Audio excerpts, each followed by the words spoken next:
Welcome.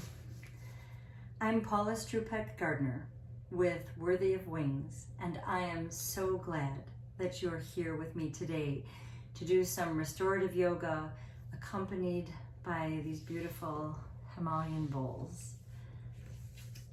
In other videos, I have described the science behind the restorative yoga and how and why it helps us feel as great as it does, and how it helps us function well and joyfully.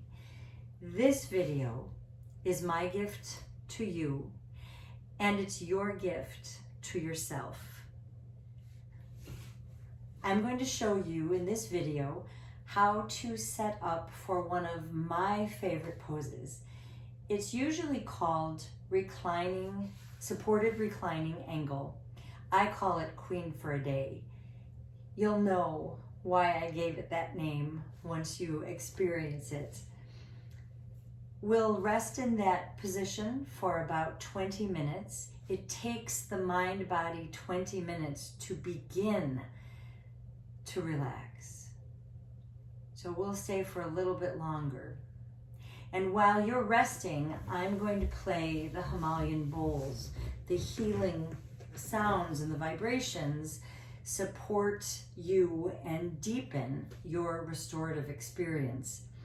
So when you come out of your restorative pose, you will feel more centered, you'll feel better rested, you'll feel more energy, you'll feel calmer, you'll feel more serene, and you'll feel more likely to welcome joy and to live more joyfully. When it's time to end, I will ring the tingshas, the bells, and that's your signal to do nothing,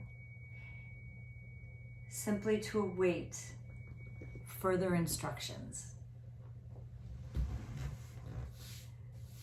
Please reach out to me at the email that sent you this video.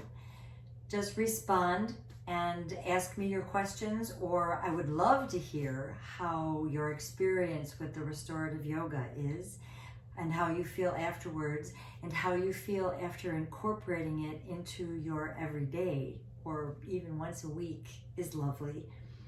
What you'll need for today is a sturdy sofa cushion or a yoga bolster, a sturdy yoga bolster. You'll need either yoga blocks, 2 of them, or 3 of them if you have them, or you can tape a stack of books together so they end up being about 4 inches high, or you can use a shoebox. That's become one of my favorites, since for most shoes, or many shoes, they end up being about the right height for most people, and we can always build things up. You'll need a couple of bed pillows or a couple of smaller cushions from your sofa. You will need an eye mask or a washcloth to be used as an eye mask, and either some yoga blankets, which are a little sturdier than the average blanket. And if you don't have any of those, then bring 3 to 4 beach towels, because these blankets tend to be a little thicker, and so you might need an extra beach towel. It will all depend on how you feel as we begin setting these things up. So now you have your list, and I encourage you to hit pause so that you can gather your things together, and then come on back and I'll show you how to fold the blanket so you receive optimal support from it, and then we'll set ourselves up, or I'll help you set up for the pose so that you can enjoy your relaxation. See you soon. Welcome back. So let's start with setting up this cushion. I tend to use a bolster underneath the cushion, which goes at an angle. But you can actually put one of your shoe boxes or a yoga block underneath the bolster or the sturdy cushion. It's going to be at an angle because you're going to be lying at an angle. So experiment. Maybe one time do it one way and the next time do it another way so that you get a sense for what really works for you and what you really enjoy.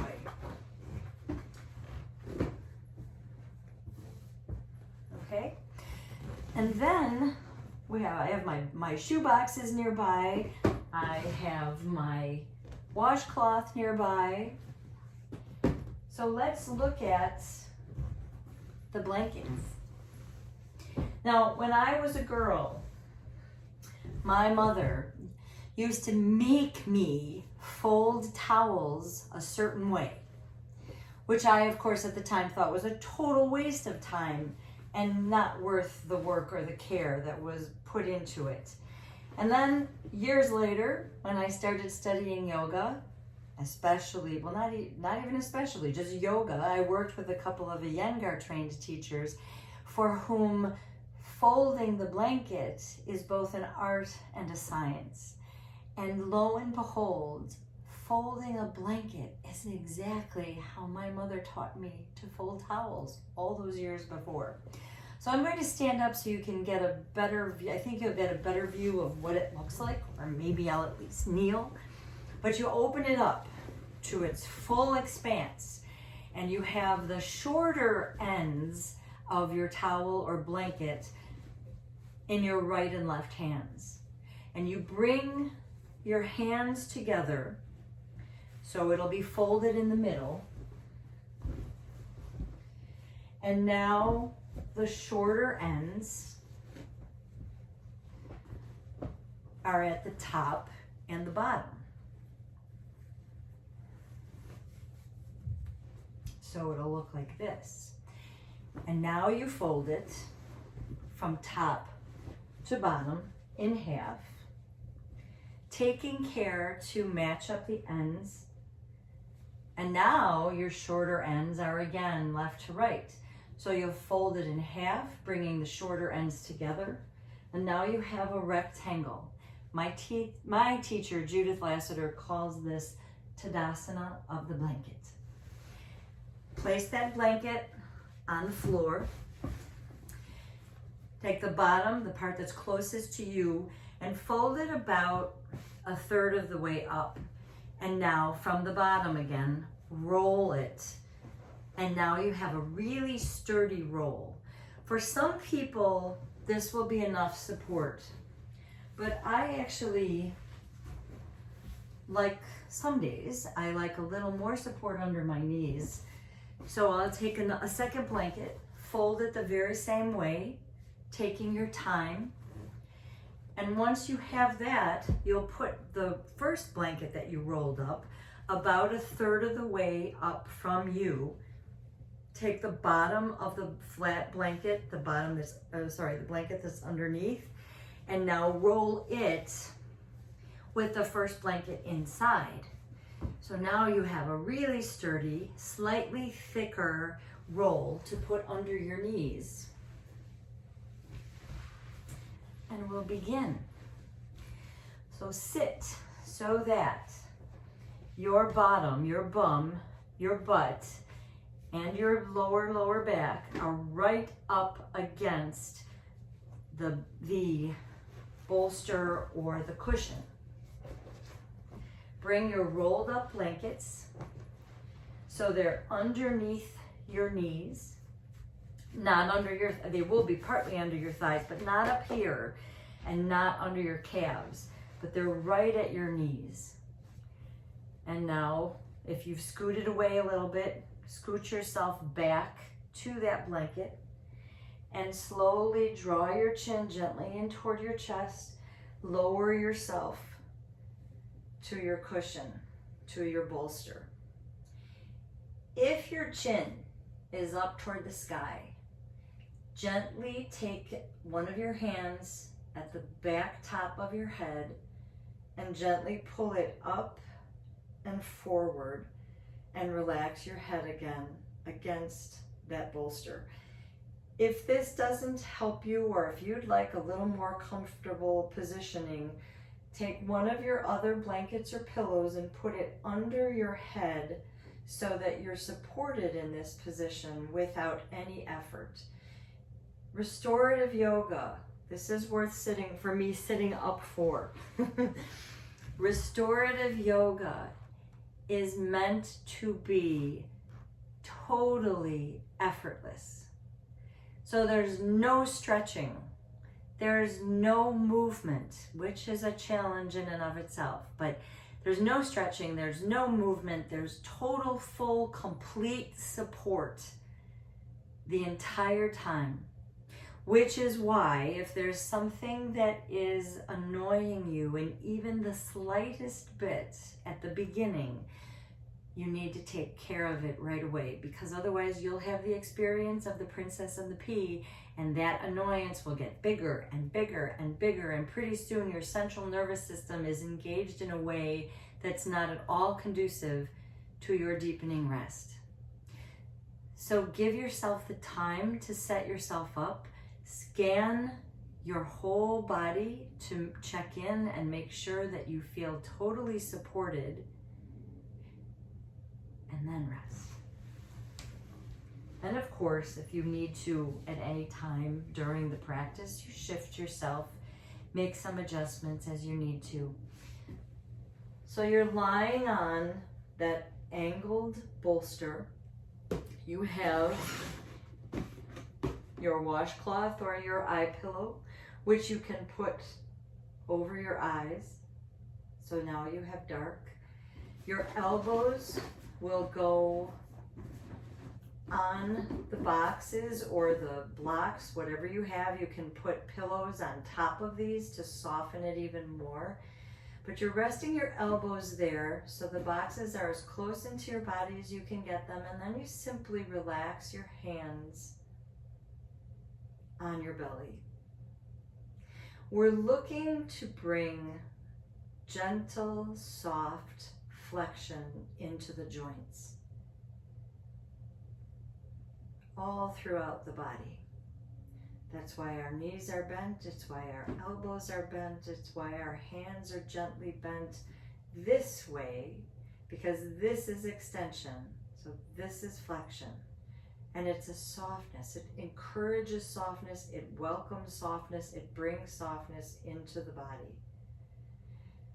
And once you're here, cover yourself up. This is why you need to have the blanket close by. Paying careful attention to your feet being covered so they can be warm, your shoulders, and your hands. Remember, your elbows are on your blocks or your pillows. Your hands are resting on your belly, and the blanket is up to and under your chin. I invite you to breathe out, all the way out.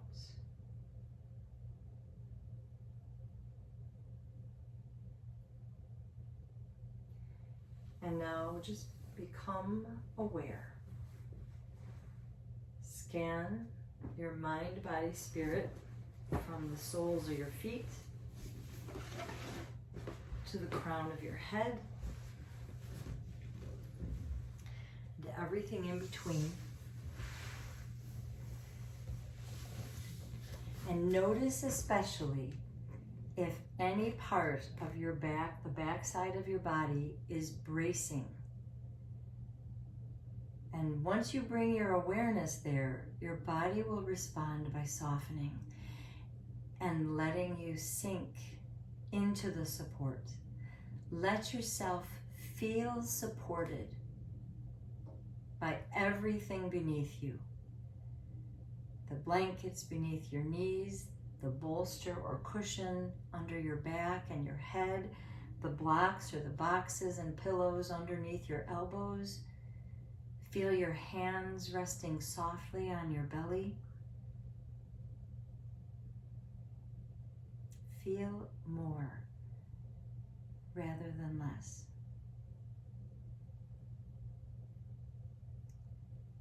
feel your breath. Feel the waves of your breath. Feel the rhythm of the waves of your breath.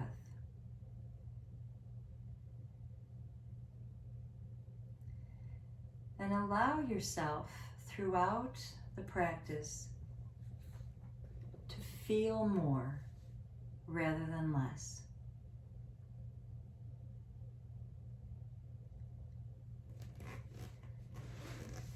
I'll begin playing the bowls for you.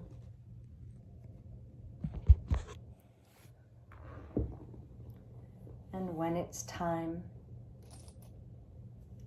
I'll ring the bells, and all you have to remember is to do nothing.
invite you to become aware of your breath.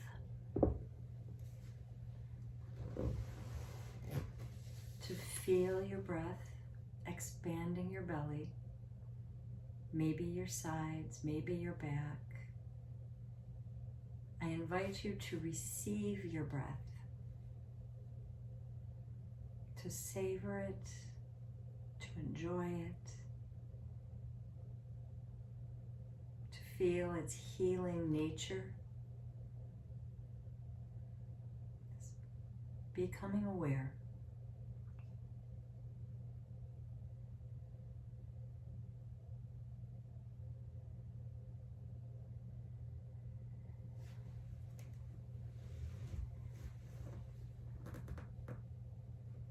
I invite you to very, very, very slowly turn to your favorite side and pause right there and rest for a few breaths while I give you the words of John O'Donohue, his blessing of angels. May the angels in their beauty bless you. May they turn towards you streams of blessing. May the angel of awakening stir your heart to come alive to the eternal within you, to all the invitations that quietly surround you. May the angel of healing turn your wounds into sources of refreshment. May the angel of the imagination enable you to stand on the true thresholds at ease with your ambivalence and drawn in new directions through the glow of your contradictions. May the angel of compassion open your eyes to the unseen suffering around you. May the angel of wildness disturb the places where your life is domesticated and safe, take you to the territories of true otherness where all that is awkward in you can fall into its own rhythm. May the angel of Eros introduce you to the beauty of your senses, to celebrate your inheritance as a temple of the Holy Spirit. May the angel of justice disturb you to take the side of the poor and the wronged. May the angel of encouragement confirm you in worth and self-respect, that you may live with the dignity that presides in your soul. May the angel of death arrive only when your life is complete and you have brought every given gift to the threshold where its infinity can shine. May all the angels be your sheltering and joyful guardians.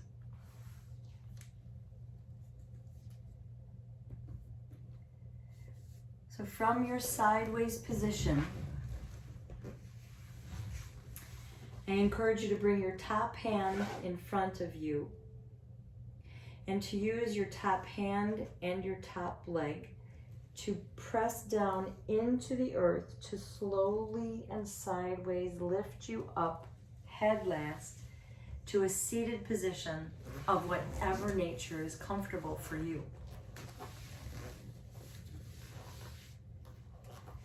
Let's rub our hands rigorously together to generate some heat. And now gently cup your hands over your eyes and receive the warmth from your hands. In your eyes, their sockets, your cheekbones, your jawbone, all the way down to your heart. Place a smile behind your eyes, behind your lips, behind your heart, and receive the softness that moves into your thoughts, your words, and your actions.